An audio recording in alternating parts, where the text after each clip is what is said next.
Senator Toomey. Thank you, Mr. Chairman, and thank you both for being here. I'd like to follow up on a discussion that Chairman Gensler has been touching on, but I'm a little bit confused about, and that is your views on the permissibility of hedging in the aggregate. I think you just used the expression just a moment ago about portfolio hedging that's tied to specific positions.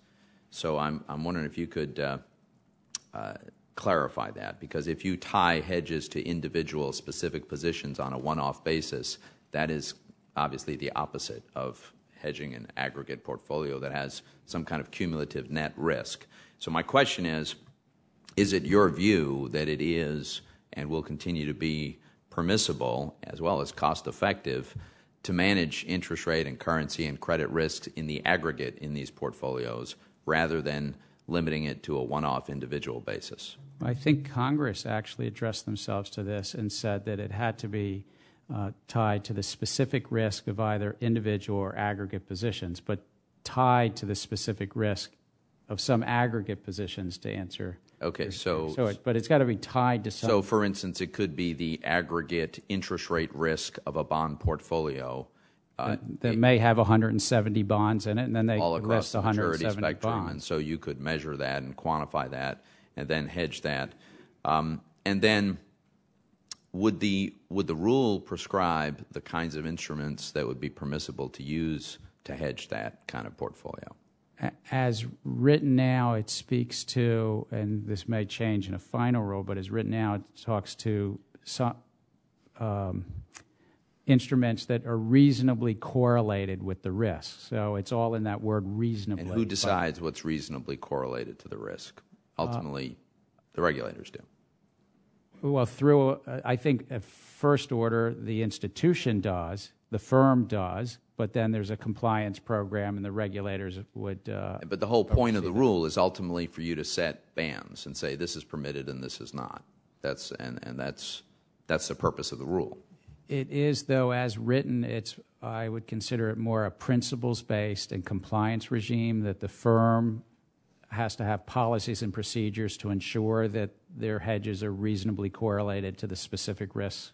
But again, I think the ultimate question in hedging is a question of who gets to decide. I think there's an inherent risk in hedging. That's why it's called a hedge, right? It's not a complete offset.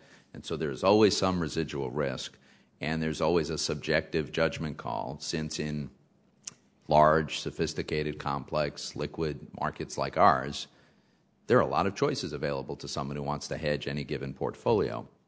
And what my concern, Mr. Chairman, and it goes to the heart of what Dodd-Frank is all about, and these folks are doing their job of trying to implement it, but I think they're given an impossible task, and the task is to micromanage the activities of these institutions. That's what Dodd-Frank attempts to do. It says we're going to limit systemic risk by controlling everything you can do in great, minute detail.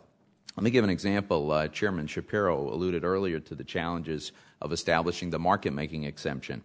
My understanding is among the many specific rules that we're going to impose on financial institutions, we're going to establish metrics that will quantify, for instance, how much income can be earned from the day one bid-offer spread versus what can be earned from subsequent market moves. We're going to have rules that will prescribe how much business a market maker must do with end users versus that which would be done with the interdealer community. We're going to have to decide and have rules that will dig down into whether we're going to quantify these things at the level of the individual trader, or will we aggregate several traders, or will we aggregate the entire trading floor? How will we do this? We're going to have rules that will establish which kinds of asset classes are permitted to hedge which kinds of risk. So you got a corporate bond portfolio that has credit risk.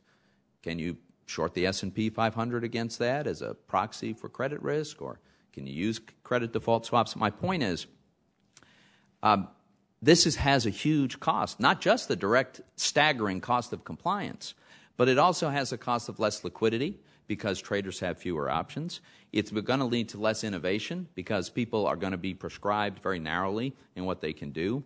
And it's going to have who knows what kind of unintended consequences, as Senator Johans observed, when people decide, you know what, it's better to just avoid this incredible micromanagement and go somewhere else, which is why I think, Mr. Chairman, we've gone down the wrong road here. The better solution is require more capital.